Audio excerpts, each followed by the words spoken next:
Today I will be telling you the story of the selfish giant. Are you ready to hear it? Once upon a time, there was a selfish giant who had a large, lovely garden. The school children loved playing in his garden.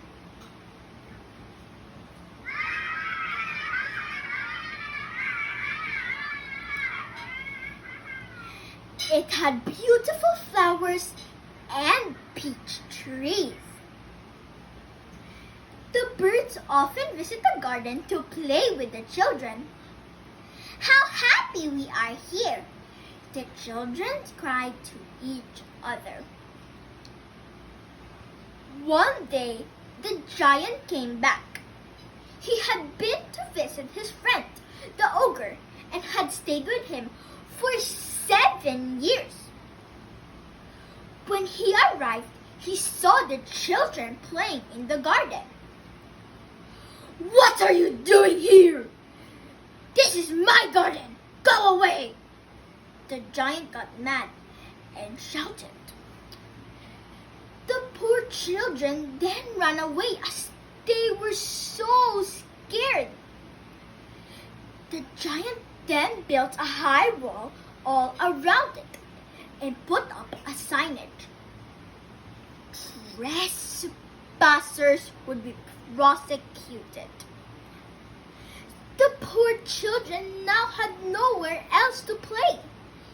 They tried to play on the road, but the road was very dusty and full of hard stones, and they did not like it. Then the winter came, and the giant's garden was full of snow. There were no birds singing in it, and there were no children laughing and playing. Then spring came all over the country. There were little blossoms and little birds. But only in the garden of the selfish giant. It was still winter. The once beautiful garden is now a cold, white, lonely, and quiet garden.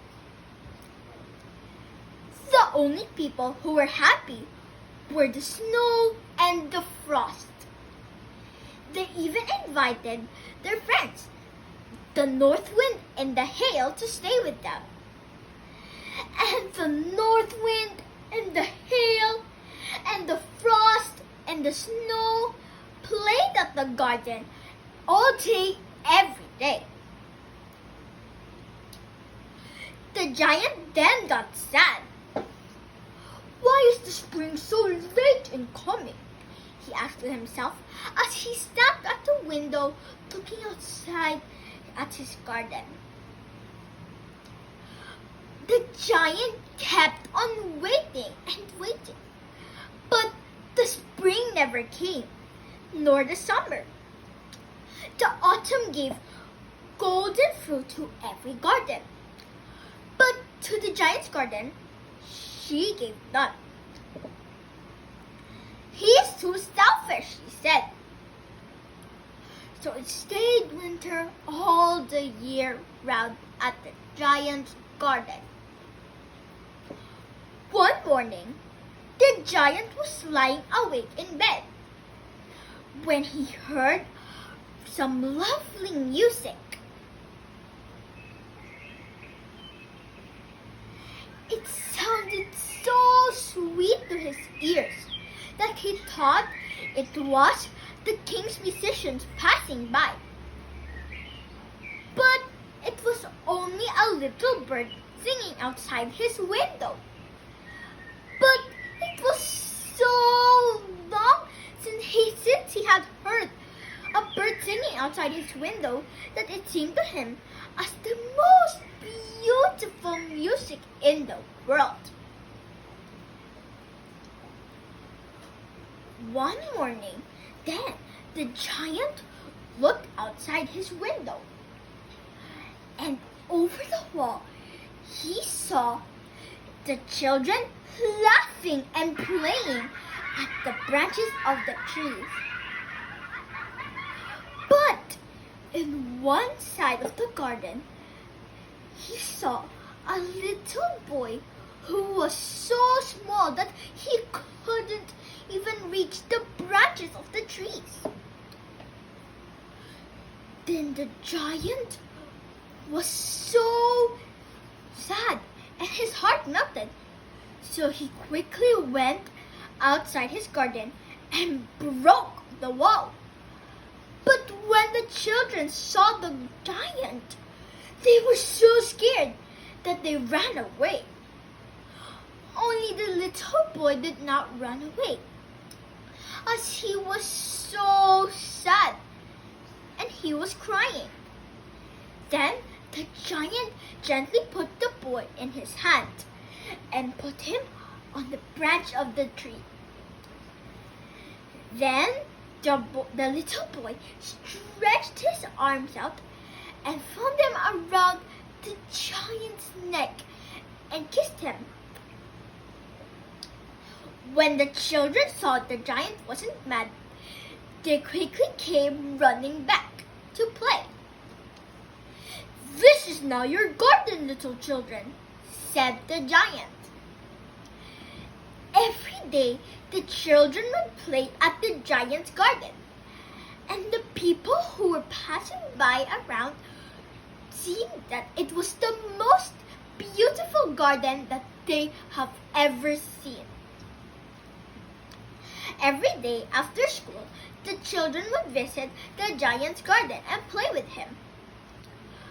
But only the little boy who the giant made as his first friend never came.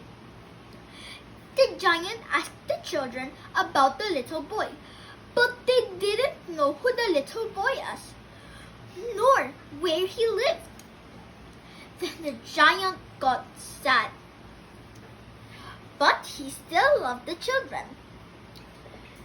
Years went by, and the giant grew very old and very weak, that he couldn't play with the children. So he just sat at his huge armchair looking at the children. "I have many beautiful flowers, but the children are the most beautiful flowers of all." One winter morning, while the giant was lying awake in bed, he saw at his window the little boy who was his very first friend.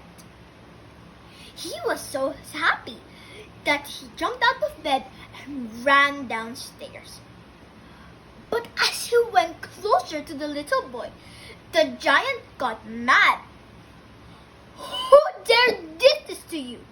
the giant asked the little boy, as there were wounds all over his face. The little boy just smiled. "You let me play once in your garden.